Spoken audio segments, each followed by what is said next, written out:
እግዚአብሔር ይባላል። ክብርን አምላክ ነው። እግዚአብሔር ይመስገን። ቅዱሳን ሐዋርያትና ኢየሱስ ክርስቶስ ቤተ ክርስቲያን በዛን ሰላም ይሁን። ክብርን አምላክ ይሁን። እንደ ደሰት ወደይ አቸርች ተነሐና አቸርች መጽሐፍታ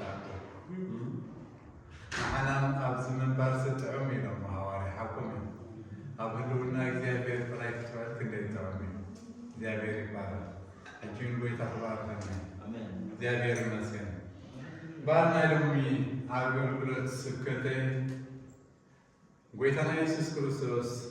ናይቡል ቀይ ናፋትኩም ቡልኩም አገልግሎትና ለዘገደሰስ ዋላ ህይወትና ይዘገደሰ አገልግሎትና ዘገደሰታ ብጸጉይ በሐርና አይን አፋትኩም ናአገልግሎትና ሓደ ዕዮ ክትቀበልና ደልዩ ጸጉይ ይበናሞ ናአገልግሎት ዝኸውን ብቑዓት ይገብረና ባርና ደሞ ሓንቲ ስብከተይ ናይ ህይወት ጸላውዶ ተጸላው ትብል ስብከት ናይ ህይወት ጸላውዶ ተጸላው ጎይታና ኢየሱስ ክርስቶስ ነዛ ዓለም እዚያ ክጸልዋ ከሎ እቲ ሓሳብ ኣምላኽ ኣብ ክርስቶስ ዝነበረ ኣብ ደቂ ሰባት መታን ክሰርጽ ስለዚ ጳውሎስ ኣብ መልእኽቱ ንፊልጵ ዛረቦም ከሎ ምዕራፍ 2 ሓሳብ ክርስቶስ ይሃለውኩም እዩ። ሓሳብ ክርስቶስ ይሃለውኩም ዝብለና ዘሎ እምበኣር ከም ናይ ክርስቶስ ሓሳብ እንድሕር ሒዝኩም ኣብዛ ምድሪ እዚኣ ንምንባርን ጽልዋ ኣብ ኣሕዛብ ንምግባርን ሓይሊ ክትረኽቡ ስለ ትኽእሉ ሓሳብ ክርስቶስ ይሃለውኩም እዩ። ቀጢሉ ጳውሎስ ነዚ ነገር እዚ ሰቢኹ ትማ ይበለን ንቆሮንቶስ ክዛረቦም ከለኻ ከምቲ ኣነ ንክርስቶስ ዝመስሎ ዘለኹ ንዓይ ምሰሉ እዩ ባረ ክርስቶስ ንጳውሎስ ምጸለዎ ጳውሎስ ከዓ ነቲ ናይቲ ጊዜ ዝነበረ ዘመን ወለዶ ብኣገልግሎቱ በቲ እግዚኣብሔር ዝቐመጦ ጸጋ ይጸሉ ስለ ዝነበረ እምበኣር ከምቲ ኣነ ንክርስቶስ ዝመስሎ ዘለኹ ንዓይ ምሰሉ እምበኣር ኣብዚ ናይ ህይወት ጸላውዶ ተጸላው ዝብል ደቂ ሰባት መጀመርታ ዝጸልዎም ኣለዎ ድሕራይካ ይጸሉ እምበኣር ንሕናን ዓለምን ፈሊና ክንርአና ዓለም ዝጸልዎም ሓደ ሓይሊ ኣሎ። ጳውሎስ ክዛረብ ከሎ ኣብ ካልኣይ መልእኽቲ ቆሮንቶስ ምዕራፍ 4 ጥቕሲ 4 ክዛረብ ከሎ እቲ ብርሃን ወንጌል ናይ ክብሪ ክርስቶስ ንስኻ ምስሊ ኣምላኽ ሕጅራ ይዎ እሱ እንታይ ይዎ ምስሊ ኣምላኽ ኣየናይ እቲ ብርሃን ወንጌል ዚ ምስሊ ኣምላኽ እዩ ዝነገር ክብርና ኣምላኽ ይሆን ግን እንታይ ኢሉ ኣብዚ ጳውሎስ ምእንቲ ኸየብርሃሎም ኣምላኽ እዚ ዓለም እዚኣ ንሓሳብ እቶም ዘይኣምኑ ኣዓሩ እምበኣር ሰይጣን ንምስሊ ኣምላኽ ደቂ ሰባት መታን ከይስተውዕልዎ መታን ከይፈልጡ እቲ ብርሃን ወንጌል ኣብኣታቶም መታን ከይሓልፍ ከይሰርጽ ቦጌሮም ከዓ ነቲ ልዕል ዝኾነ እግዚኣብሔር ጎይታ ሰራዊት መታን ፈሊጦም ከይእዘዝዎ ከይሰምርዎ ኣእምሮም እንታይ ገይርዎ እዩ ኣጸልሚቱ ንምስሊ ኣምላኽ መታን ከይፈልጡ እምበኣር እሳቶም ብኡ ስለ ዝተጸልዉ ዓለም ነቲ ናቱ ጽልዋ ተጸልዮም እሳቶም ዝጸልውዎ ኸ እንታይ እዩ ናይ ሰይጣን ዕየን ኣብ ዓለም እንድሕር ኬድካ ጽልዋ ናይ መን እዩ ዝበዝሕ ሲስተም ዓለም እዩ ዝበዝሕ ሲስተም ዓለም ከዓ ናይ መን እዩ ኣምላኽ እዚ ዓለም እዚኣ ስለ ዝብሎ ዘሎ እቲ ናይ ሰይጣን ዝኾነ ሲስተም እቲ ናይ ሰይጣን ዝኾነ ርኽሰት ደቂ ሰባት ንምግባር ጸሊዎም ስለ ዝኾነ ንሳቶም ከዓ ንብዙሓት እንታይ ይገብሩሎ ይጸልውሉ እምበኣር በንጻሩ ንሕና ከዓ ናይ ህይወት ጸላውዶ ተጸላው እትብል ንዓና ጎይታና ኢየሱስ ክርስቶስ ምጸለወና ኢና ንሰባት ክንጸሉ ንኽእል ከይተጸለና ክንጸሉ ኣይንኽእልን እምበኣር ህይወት ናይ ወዲ ሰብ زحدرلو حدث ألا وسب كل وخلا أبزخونا موياكم أبزخونا كعس إدرنا صلاوي بنيشتي كلهم كستوي بزبل حدا أبو مرام تسائل الزعابة بنيشتي مكرر بارعين عهدكم منك ويتنا المدحانين أن يسوس كريستوس أو وشتنا أنتك قبرنا خلاله كتسألونا كخير هيوتنا شعو أزيمتشو خين النسبات كازمتشي هيوت غيرنا نتصور حدا قد زعمت حق قدس لما عنت نريهم بار نقول سلام كنريهم خلنا بابو داويد زرقا وعجانك سنتي ريوانو داويد ودي سيكم زل البيل زيابير زمسكرر داويد وتكسل زينب وريكون داويد دخان سلا زينب وريكون انتايدا داويد حسب زيابير زفل زنبر السبسل عود قطو من كالعلو خم زخيل يفلت سلا زنبر برتعيوها من كم زمرتعو يفلت سلا زنبر نابو انت تبري من نابو خم زمطو يفلت سلا زنبر بزحات قانينا عود قطنا زيابير كان علنا إذنا زينب أتصبعنا نجد كل إخزيابير كم زجبرنا موجسين تفضلوا وتكتنا نروح نذكر يجبارنا أتصبعنا نروح نمسكنا يجبارنا السوس لذقنا من أتصبعنا بعدنا بزنك سنة الزسلام المسمى ليش شيء متاون موصون زي فلت حدا جوازي نهزم أملاك مرح حيلي يقولون نحزب أملاك مرح طباب يقولون مستوعب يقولون قلنا بك زيابير أملاك تصلي ناب أملاك أبو داويد تصلي نخندز زعاكل سب أنا كمرح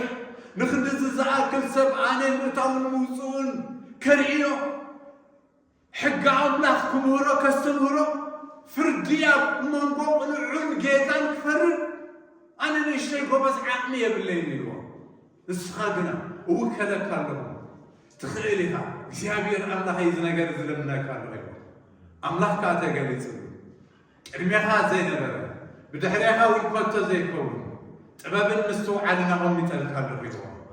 نسنا قال زلمن كسميرة كله بينه بار سلامون بتبابنا زيابير بمستوى عنا زيابير كعين جميل سلامون زني يشتين بار أم مدر إسرائيل ترى يكون الجزءات اليوم نهيوت الوام مدر إسرائيل ترى نبر سلامون إخزيابير مسوم مسكونه أم نجسات مدري أب كبار يزلوا نجسات ورا سلامون سمعهم أيوه سلامون سمعهم واو عزيز قرب نجار كلها تماريخهم بورا نايمن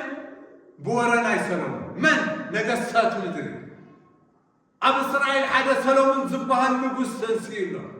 كما ينسوا عن طبعين يمثلكم فرد المفراد إخزيابير مسوخم زلوا حتى هذا زنبار نقص سبعين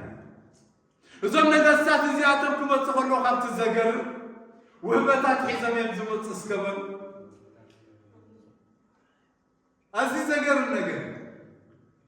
سلامون زلوا عبيد سلامون زلوا طباع سلامون زلوا حيلي نخريسي وهبتات حزام مزنير أينك نقصات مدري بار نقص سبا حدا ورا سمع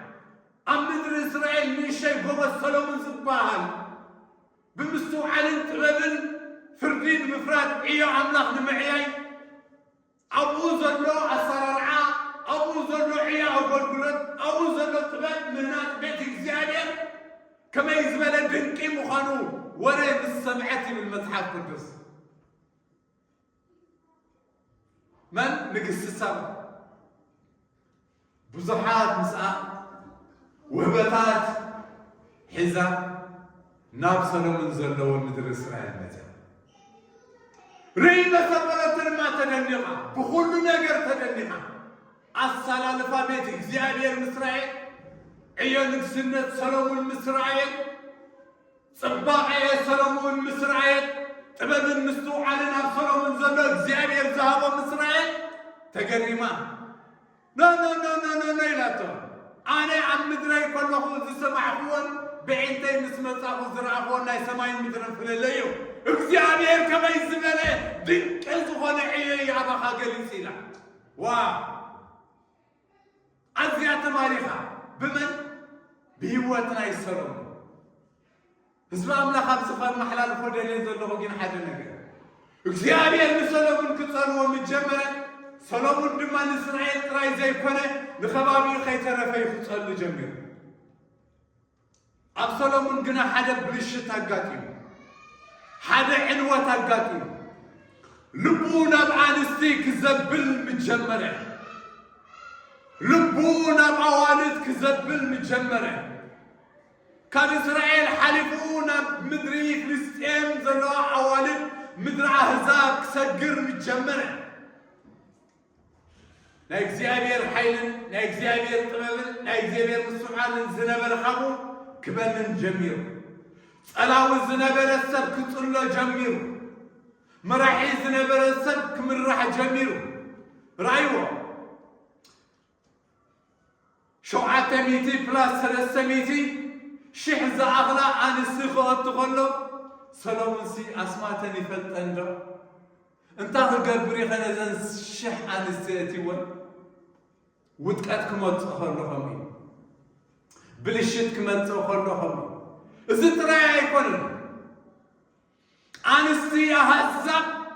ሰሎሞን ኢለና ሎሚ ክትኽተለና ኢኻ ሎሚ ንዓኻ ክንጸልወካ ኢና ኢለና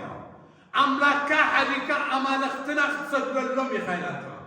ኣምላክካ ሓዲካ ኣማልኽትና መስዋዕቲ ሕሩድ ክትገብረሎም ኢኻ ኢላቶ ንኣማልኽትና ኣብ ዝበረኽቲ ክትስውኣሎም ኢኻ ኢላቶ ዋው ሰሎሞን ህይወቱ ተባላሸ ኣንስቲ ኣሕዛብ ዝበልኦ ክገብር ጀሚሩ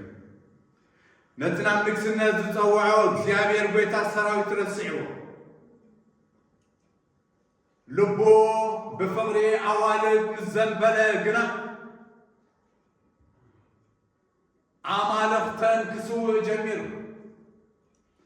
ናይዚ ሳዕቤን ናይዚ ጽልዋ ድማ ኣብ ዘመን ሰሎሞን እስራኤል ኣብ ክልተ ተመቕለት ይብለና መጽሓፍ ቅዱስ እቲ ጸላዊ ዝነበረ ኣብ ምድሪ እስራኤል ጽልዋ ኣሕዛብ ምስ መጸው ሓሳብ እግዚአብሔር ኣብ ምድሪ እስራኤል ካብ ምዃን ተሪፉ ሓሳብ ኣሕዛብ ብመገዲ ሰሎሞን ኣብ ደቂ እስራኤል ክኽተል ጀሚሩ ጽልዋ ኣሕዛብ ኣብ ምድሪ እስራኤል ከስፋሕፍሕ ጀሚሩ ሰሎሞን ብዝኸፈቶ ኣፍ ደገ ረብዓምን ረብዓምን ዝበሃሉ ክልተ እስራኤል ኣብ ክልተ ግዝኣት ክትምቀል ዝጀመረትሉ ዘመን ኮይኑ ናይ ህይወት ለውጢ ተደይብልና ናይ ህይወት ኣተሓሳስባ ተደይብልና ንዓና ጥራይ ዘይኮነስ ነቲ ዝመጽእ ወለዶ መርገም ኢና ንኸው ስለዚ ኣምላኽ ንዓይ ንዓኻትኩም ናይ ህይወት ለውጢ ክገብረና ዝደልል ስለምንታይ እንድሕር ክንብል ኮይኑ ንወለዶ ዝጸሉ ቅብኣት እግዚአብሔር ኣብ ዓይን ኣባኻትኩምን ስለ ዘሎ ሃሌሉያ እግዚአብሔር ቅብኣቱ ክህብ ከሎ ንዓኺ ጥራይ ኣይኮነን ዝህብ እግዚአብሔር ንወለዶ እንዳረኣየ ቅብኣቱ ዝህብ እግዚአብሔር ተመስገን ይሁን ባር ኢየሱስ ክርስቶስ ኣብዚ ምድሪ ዝኽመጽእ ከሎ ብምድራዊ ነገር ከም ኖርማል ሰብ ኮይኑ ክመላለስ ከሎ ትምርን ተኣምራትን ድማ ከይገበረ ከሎ ገለ ነገር ጽዋታት ዝገበሮ ነገር ክንርኢ ኢና ሓደ ተቐዳማይ ዝገበሮ ጽዋ ምጽዋዕ 12 ደቀ መዛሙርት ተኣምራት ኣይገበረን ኣገልግሎት ኣይገበረን ዓብይ ዕዮ መንፈሳዊ ምንቕቓሕ ኣይገበረን ኣብ ምድሪ እስራኤል ድማ ካብቶም ክመጽእ ዘለዎም መራሕቲ መኳንንቲ ኣይተወልደን እኳ ደኣ ኣብ ምድሪ እስራኤል ወዲ ጸራቤት ዕንፀይቲ ተባሂሉ ዝፍለጥ ኢየሱስ ወዲ ሕያው ኣምላኽ ነዞም ሃዋርያ እዚኣቶም ካብ ዘለዎ ዕዮ ሰሓቡኒ እንተበሎም ስዒቦም ናይ ህይወት ለውጢ ዝነበሮ ኢየሱስ ስዒቦም መርበቦም ዕዮኦም ኣገልግሎቶም ቤቶም ኩሉ ነገር ሓዲጎም ስዒቦም ጽቡቕ ቤት ስለ ዝነበረ ኣይኮነን صبغ زفان سلازنا بريكونه عم مدري إسرائيل عم صبغ شمس سلازنا بريكونه زرع نجر ولا حدا نجر يبونه هو تجنا ماريخو قالاتو جنا ماريخو عزارا ربوا التحساسو جنا ماريخو صعبون انت برم إذا برقت حساب الله زل وسب إذا برقت كسحاب زل وسب بمبال سعيرهم يا بير سنس كنيم كان عايز قبرت الوعد مدر إسرائيل وين أنا يسوع كريستوس مدري يهودا حديبو ناب قليلا كخيل نابل خلنا هندبت جنا منفسون مدري سماريان محلاف قدبون إذا مدري زيا بعلو قويتنا يسوع كريستوس أبعا قول كلتو ندك مزامرتو كلهم كله بل بخلته نمدري سماريا كي حلفون كي آتون كي يقل كلون زخل كللو مدرين بوتاي حجنا منفس قدس عندك حدا نجر تعيط تسألوا نجر سلازنا بون محلاف قديل ومنفس قدس هاللويا سلاز منفس قدس نمدري سماريا نمحلاف قويتنا يسوع كريستوس قد بابا قويتنا يسوع كريستوس زمان أبدا مدري زيا حلبة حتى سمراوي سبيتي جنا زابير سمس جنيهم ما يكتوردوا نابرو بارخ بايبلنا إذا سمراوي سبيتي زيامس قويتنا يسوع كريستوس زلوا زبلة تواراري دا كتسألوا إلى فتنا قويتا جنا كتسألوا خلينا نريد زلنا لكي يحمشتي أصبت ليرو مخي إذا شاد شاي سبعي سبعي كيكونا برقص نسخانا بحياته كانوا وين على ميلوا إذا ترى يكونا نستغي ما يحسيني تبلي زلغي كابزي تمليس كل ما تسمي كدري ما تقددي تحت النزلغي أنا قنا كابتي ميتشي زخونة فالفالي هاللويا سمو يبارك من مخانين تفلت كي كابو خسيك يزد النزلغي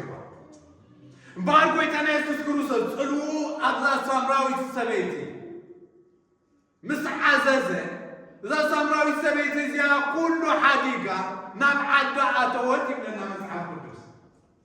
اسكبز نستوعب إذا سبيتي زيا بهزبا خمية بزرار بهزبنا حمشتا صوبو زتوت شاد شايكا حزازلا أمنزرا سبيتي مرنا سلازي زيا مدر إسرائيل سي كمنزرا سبيتي أتأمامتا تتم سبيتي كبرتي كونت كبر زخنا أمامتا خبرة السبا هاي بنا كبر حساب انتهابت كاتسمع النتا أزيد حجي جنزا سبيت زيا أبزي حجي هو قويتاني هو تنسلوه قويتاني نابرع منسلوه نعمهم ويلاتهم زقبر قوة دبري زنقرني كريستوس دبري نعم رأيو بمبال ونقل سبيلا حدا نقر زقر انت تستطع قاتل انت ختما بمولو سعبوا إذا سبيت زيابا سحبوني إلى تمك سعبا زخر ولا حدا سبيل قلت تتسأليا تراي دماي ترفت تتصلنا سلازي ناي هيوت سلاودة تتسلا إذا قلت إنسي أبهر أملا أب حسب أملا يقدر سنة عنه سلاوينا كل جزية كريستوسي حيل قبعات منفس قدوسي ጸጋታቲ እግዚአብሔር ተመስገን ማርዘም ህዝብ ዚያቶም ለድሕርዛ ሳምራዊ ሰበይቲ ስዒቦ ናበይ ስዒቦ ዘሎ ናብቲ ንሳ ዝበለቶም በረኻ ኣሕዋታ ያሰብዕም ዝነግረለኹ ከምዝናት እዛ ሰበይቲ እዚኣሲ ንሳምራውያን ኣሰብኡት ከይተረፈት እያ እኳ ንዕናይ ሰዓቡን እንተበለቶም ትስዕብዋ ዘሎ سعيبهم كل نجارات ترعيسي هذا نجاري لما لا صالحنا نركي في لما صالحنا نركي كابتن السخز صالحنا نلعلي جنا تقولوا حجي برتعي لما آمين زي سمسكنا يقول حجي مسرعنا يجنا تقولوا يبرتع كابتن أتكي تقولوا ناتو تقولوا أنت يكبر حفظ زاي هاللويا بركة زمسانا مدرنا أنزل له وسلام لهم مغنيات الصلاوي بس ጎይታ ትፈልጥልهم ጸላዊ ስለዚህ ኣብ ምድሪ እስራኤል ጎይታ ኢየሱስ ክርስቶስ ኣብ ቤቱ ንኸይኣቱ ዝኽልክል ሰብ ወላ ሓደ የለን ብተገምጥሎም ኣነ ብቑዓ ኣይኮንኩ ንስኻ ናብ ቤተይ ክትኣቱ ዝብልዎ ይመስሉ ስለምንታይ ንሱ ጸላዊ እግዚአብሔር ተመስገን ይሁን ንሱ እንታይ ጸላዊ ክብርና አምላክ ይሁን ሳልሳይ ደግሞ ባል ክንብዮ ኣብ ዮሐንስ ምዕራፍ 10 ጥቕሲ 22-24 ዘሎ ጽሑፍ እንድሕርኢና ጎይታና ኢየሱስ ክርስቶስ ኣብ ቤት መቕደስ ይብለና ኣብ ገበላ ሰሎሞን ድማ ከምዚ ኢሉ ይመላለስ ነበረ ዝብል መጽሓፍ ቅዱስ አይሁድ ድማ መጽኦም ኣኽበብዎ እንታይ ገበርዎ ኣኽበብዎ ክሳዕ መዓስ ኢኻ ላሕ እተብለና ንስኻ ኣጊድካ ንገረና ክርስቶስ እንተኾንካ ንገረና ረቢብና ብዛዕባኻ መጽናዕቲ ክንገብር ረቢብና ብሕይወትካ ክንድነቕ ብናብራኻ ክንድነቕ ኣሰራርሓኻ ዕዮኻ ዘረባኻ ኩሉ ግሩም ዝኾነ ሰብ ኢኻ ስለዚ ንስኻ መን ኢኻ ናይ ህይወት ለውጢ ዘለካ ሰብ ኢኻ ንሰባት ኩሉ ግዜ ምጽንናዕቲ ንሰባት ኩሉ ግዜ እትፍውስ ንሰባት ኩሉ ግዜ ምልኣት እትኸውን ንሰባት ኩሉ ግዜ ካብ ጭንቀቶም እተውፅእ መን ኢኻ ንስኻ ክርስቶስ ዲኻ ኣጊድካ ንገረና ነጊረኩም ኣያመንኩም መልሲ ጎይታና ኢየሱስ ክርስቶስ ነጊረኩም ኣያመንኩም ስጋል ዘያመነ ሰብ ክጽለ ይክእል ክብርና አምላክ ይሁን ራብዓይ ጽልዋ ጎይታና ኢየሱስ ክርስቶስ ብመስቀሉ ብሞቱ ቅድሚ 2026 ዓመት ዝተፈጸመ ኣነ ንስኻትኩምን ኣብ ዘለናዮ ወለዶ ጸሊና ይነብራ ብሞቱ እዚ ጥራይ ኣይኮነን ካባይን ካባኻትኩምን ዝመጽእ ወለዶ በዚ መስቀል እዚ ተጸሊዩ ክነብር እዩ ሃሌሉያ በዚ መስቀል እዚ እንታይ ኮይኑ ክነብር እዩ ተጸሊዩ ክነብር እምበኣር ንዓለም ሙሉኻ ዝጸለወ ስም እዩ ዘለዎ ንዓለም ሙሉእ ዝጸለወ ህይወት እዩ ዘለዎ ጎይታና ኢየሱስ ክርስቶስ ኣሜን እግዚአብሔር ተመስገን ይሁን ባር ጎይታ እዚ 4 ነጥብታት እዚ እንዳጸለወ ህይወቱ ዘርአየና እዩ ስሙ ይባረክ ሞንሕና ከመይ ኣለ ተጸሊና በአምላክ ወይካ በክርስቶስ ተጸሊና ንጸሉ ለና ኣብ ማሕበር አምላክ እቲ ጸጋታት ክርስቶስ ዝጸልወና ዘሎስ ዋላ ንሕና ኢና ንጸሉ ዘለና ብሓቂ ነግረኩም إذا أبغضت قوة بيت كريستيان كسر كل بيت استلع على النجار. أروس أبي خير لهم. لو زال لهم عن تنقوا أبي أكل جيرة هذا زي دقي مزي يسر كلهم. أقولن بيت كريستيان كسر كم درهم. لومي نهيوت الوا تنقبل من فسك تسيدك. نحن بيت كريستيان كم يعلنا؟ صلوا كريستوس دي زلنا بمحبر ولا صلوا نايسبا نحن دينا نصلوا نتاس محبر ولا تقاطات نايتا محبر نحن زصلونا حسب كريستوس دي زغزعنا زلو ولا حسب سغايو ابت محبر زغزع زلو ازيا قداس للسلو إلىكم يا نايهوت لوتي نايهوت الوا من نبابرونا أزيو أسكا في زجبرة ويكان لوات زجبرة هذا نتبي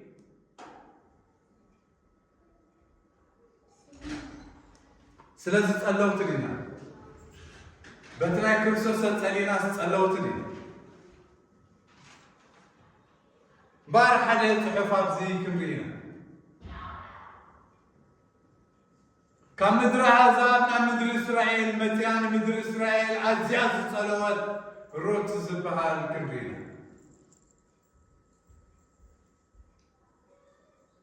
ሩት ሞዓባዊት እያ ኖሚ ድማ እስራኤላዊት እያ አቢሜሌክ ሰብኣያ ኣብ ምድሪ እስራኤል ብዘመን ነገሥታት ጥሜት ምስ ኮነ ናብ ምድሪ ሞዓብ ምስ ክልተ ደቁን ሰበይቱን ወሪዱ እቲ ምድሪ እቲ ግና ኣይተሰማምዖ ኖሚ ሰብኣያን ክልተ ደቃን ከሲራ ደቃ ግና ቅድሚ ሞቶም ተመሪዖም ስለ ዝነበሩ ኣንስቲ ክልተ ነይረና ኣንስቲ ደቃ እምበኣር ኖሚ ሒዛቶ ተሪፋ ዘላ ካብ ምድሪ እስራኤል ናብ ምድሪ ሞዓብ ትመጽእ ኾላ ሰብኣያን ክልተ ደቃን እዩ ሕጂ ሒዛቶ ዘላ ግና ኣንስቲ ደቃ ክልቴን ጥራይ እግዚአብሔር ንምድሪ እስራኤል ምስ በጽሖም ኖሚ ዝምስ ሰምዐት ንምድሪ እስራኤል ክትምለስ ልባ እንኪዳ እዘን ክልተ ኣንስቲ ደቃ ሰብኡት ዘይብለን ቀለውዕ ድማ ካብ ኣሰብኡተን ዘየትረፋ ንሓማታ ክስዕባ ግዲ በላ ሓደ ነገር ክበኩም ኣሕዋተይ ኣብ ባህልና ኣዘራርባ ከምዚ ዝብል ነገር ኣሎ ሓማት ምስ ሰይትወዱ እኳ ኣይትቃዶን እያ ዝብል ብስም የሱስ ክርስቶስ ይሰበ ኣብ ኖሚ ተሪእናዮ ግና ውልድ ዘይብለን ሰብኡት ድማ ዘይብለን ክንሱ ኣንስቲ ደቃ ንሓማታ ፈቲና ኣንስቲ ደቃ ድሕሪ ደቃ ንሓማታ ክንስዕበኪና ኮቶ ካብኣ ክንድሕሪ ገጽና ኣይንምለስን ኢና ኢለና ስለምንታይ ግን ነዚ ነገር እዚ ሓደ ነገር ክሓድገሉ እዛ ስድራ እዚኣ ናብ ምድሪ ሞዓብ ምስ መፀት ሓንቲ ጸላዊት ስድራ ከም ዝነበረት ክበርህ ጀሚረ ክበርሃለ ጀሚሩ እዚ ተደይከውን ኣብቲ ምድሪ እቲ ምስ ኣተው ኣዋልድ ወይ ከዓ ኣንስቲ ክእትዉ ኣይተሸገሩ እዚ ነገር እዚ ኩሉ ምስ ሰኣነት ናብ ምድራ ክትምለስ ኮናኻ እዘን ክልተ ኣዋልድ ኣንስቲ ደቃ ክንሰዕበኪና ግን እሳ ሓደ ነገር ኢላተን እንተ ትከኣል ከማ ብኡ ገይረ ክጸልወክን ንዓኽን ዝኽእል እንተኾይነ ሰብኣየ እቴ ወሊድ ንዓኽን ዝበቅዕ ሰብኣይ ከዳሉ ኣይክእልኒ ስለዚ ናብ ምድሪ ህዝብኽን ተመለሰላ ኣነ እንታይ ኮይነ ኣሪገ ሩት ግና ሓደ ነገር ገይራ ኖኖ ዝረዓኽዎ ነገር ሓደ ነገር ኣሎ ጽልዋናትካ ኣብ ህይወተይ ዝጸለወኒ ነገር ኣሎ ህዝብኸይ ህዝበይ ኣምላከይ ኣምላኸይ ናብ ዝኸድየ ድኣ ይኸይድ ኢላታ ኣሜን ንስኺ ምጸለኽኒ ንዓይ ኣምላከይ ኣምላኸይ ኣምላኻ ኣኻሊ ጽልዋናይ ኖሚ ግና ኣምላከይ ኣምላኸይ ህዝብኸይ ህዝበይ ምድርኸይ ምድረይ ናብ ትኸድየ እስዕበኪ እምበኣር እዛ ሩት ትበሃል ንኖሚ ስዒባታ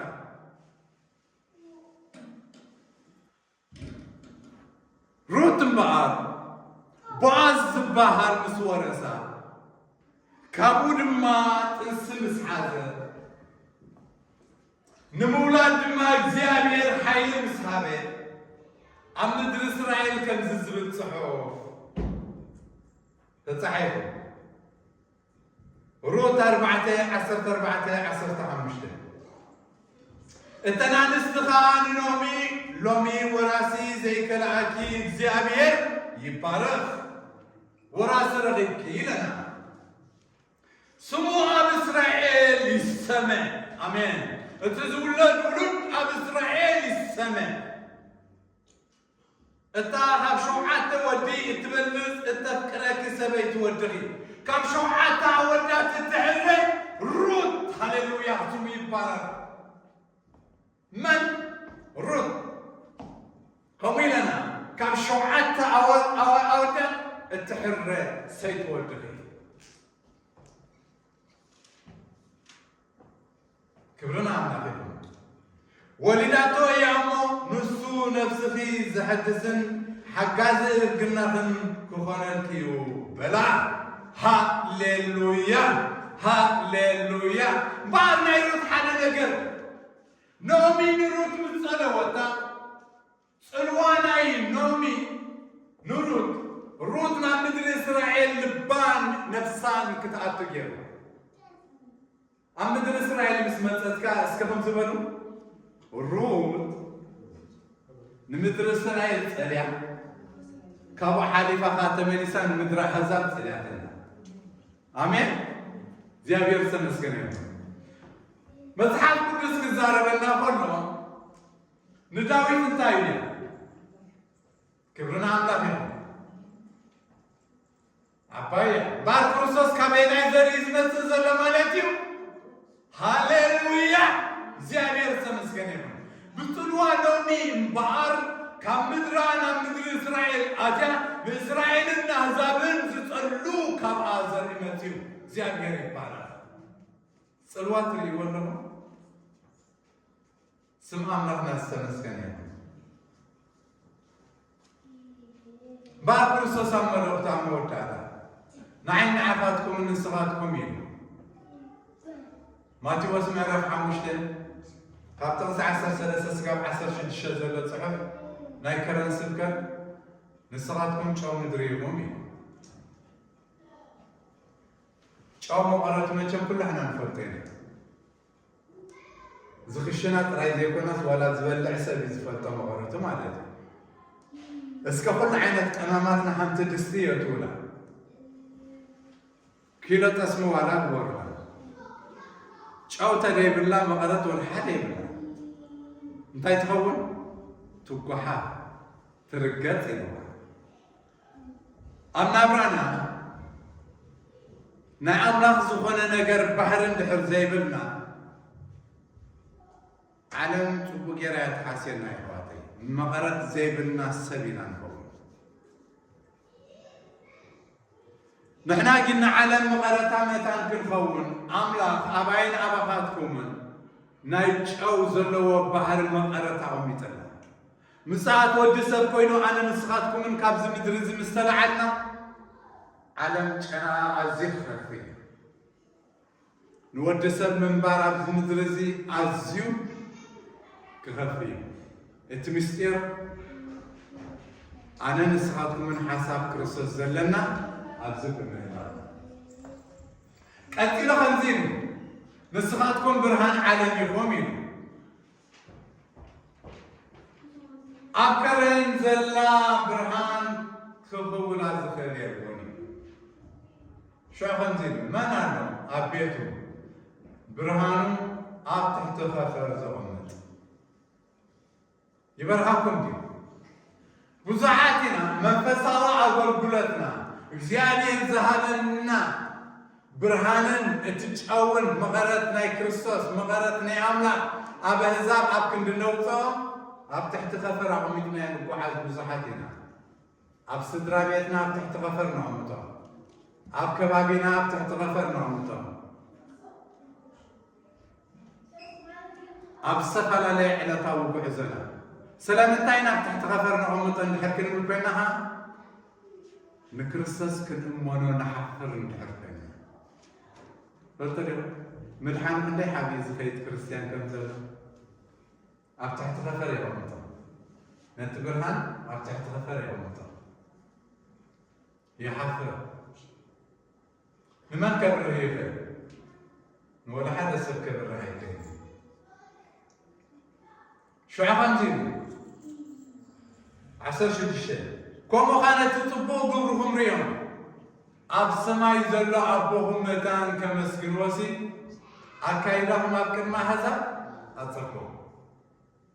بار الله نعين نعفتكم سين سبات بنقبرو أكايدا بنقبرو عيوب بنزارو قالا نكزيابير كبرزوبو نكزيابير كا زوردو ويكا زنقفو متان كيكونوسي نسخاتكم أبكر أحزاب بكل نجاراتكم أنكم زيبلكم كنكم تمالا لسه بارنا زباولس كم زيب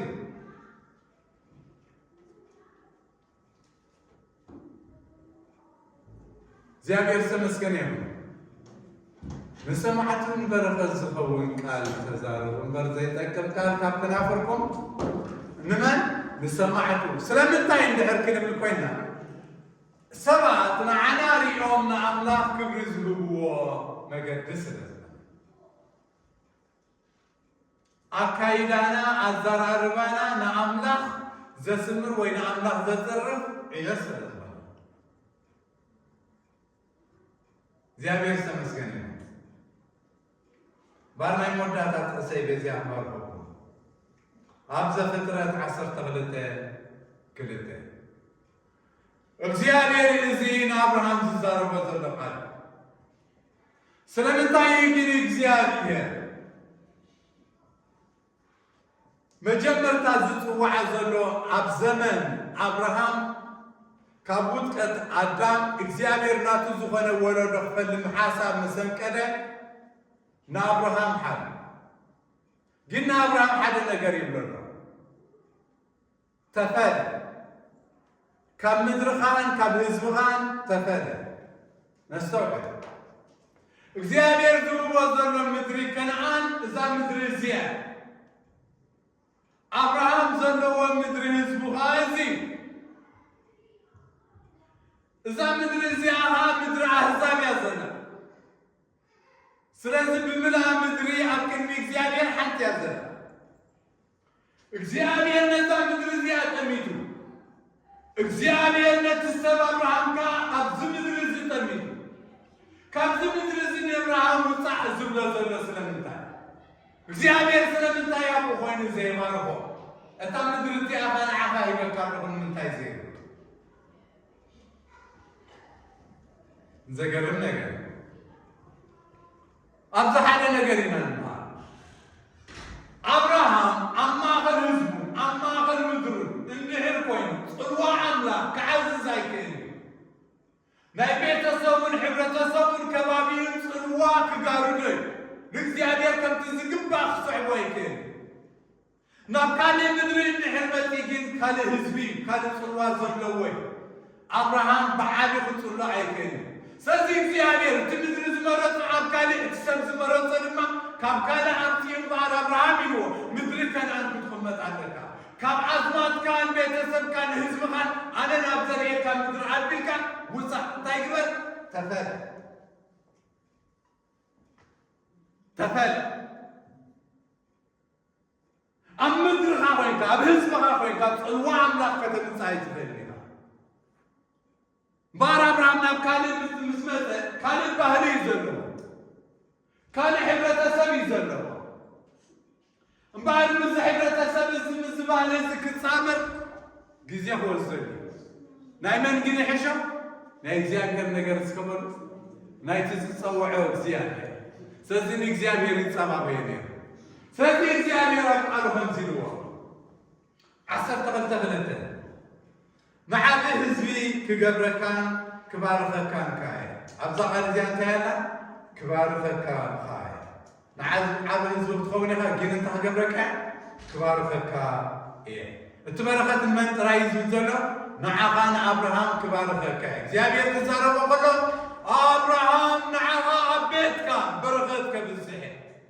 ብውሉድ ክባርኸካ ብዘርእኻ ክባርኸካ ብትሕዝቶ ድማ ክባርኸካ ስምካ እውን ክዕብየ ንበረኸት ድማ ክትኸውን ኢኻ ክባርኸካ እያ ምስ በላ ኣብዚ ሕጂ እንታይ ኢሎ መወዳእታ ንበረኸት ድማ ክትኸውን ኢኻ በረኸት ናተይ ፅልዋ ኣባኻ መሰብዛሕኩ ንስኻ ድማ ንብዙሓት እንታይ ክትገብር ኢኻ ክትባርኽ ኢኻ ኣነ ምፀለኹኻ ንስኻ ድማ ንብዙሓት ክትፀሉ ኢኻ ኢሉ እግዚአብሔር ተመስገን ኢኻ ኣነ ንስኻትኩም እንከ ከምዚ ኣብርሃም እግዚአብሔር ምፀለዎ ንምድሪ ፅልዋ ዝገበረ ክርስቶስ ንዓና ምፀለወና ኣብ ማሕበርና ኣብ ቤትና ኣብ ውሉድና ኣብ ዘለናዮ ከባቢ ኣብ ስራሕና ፅልዋ ኣምላኽ ዘለና ህዝቢ ኮይና እንድንመላለስ ወላስ በኣፍና ጥራዩ ኣምላኽ ጎይታ እናበልና ንፅውዕ መንፈሳዊ ፅልዋ በተሓሳስባ ለውጢ ዝመፅእ ስለዚ ሓሳብ ክርስቶስ يهلوكم يلفاوس حسب كرسة زلوا السب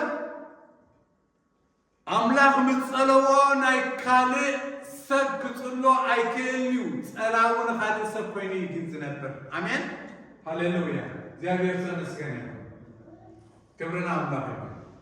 سنزيك زيابير خمسة تسوينا ناي هيوت تلاو تقوينا خلنا مالانس أنت بكرسوس يسوس أب هيوتنا زتقلت قال حقي بوغيرنا نعلم تايكن قبرة كنت سألوا حفظنا ناي كرسوس اندحروا لنا خوينو نحنا فانا عالم بوغيرنا حفظنا كنهبا هذا نقدر كنبركم حانت خشاني تدسي أمتيا كل أسويزاتات اندحر مليئاتو نتدست دما أبتك سقطة لزلو بوتا اندحراتياتو التدستي أي بسل كبسل زقبرنا التدستي أي التحفظ وعي اسكنبل تحفظ وعي تلي تولي عسي التدست تحفظ تاي رغبل التدست نتوزل مع خلوخا خبسو ليكي نحنا فا بناي كريستوس حفظان خلوان اندحر سجانا زي قتلنا سجانا زي ماريخنا كابزرنا أتحزنا خبيتنا أتحزنا نخبابينا يتسألوا حيلي هيكلونا سيدي أملاخ يدقفنا ناهي وات سألو تقينا كنم مالالس زيابير يواركم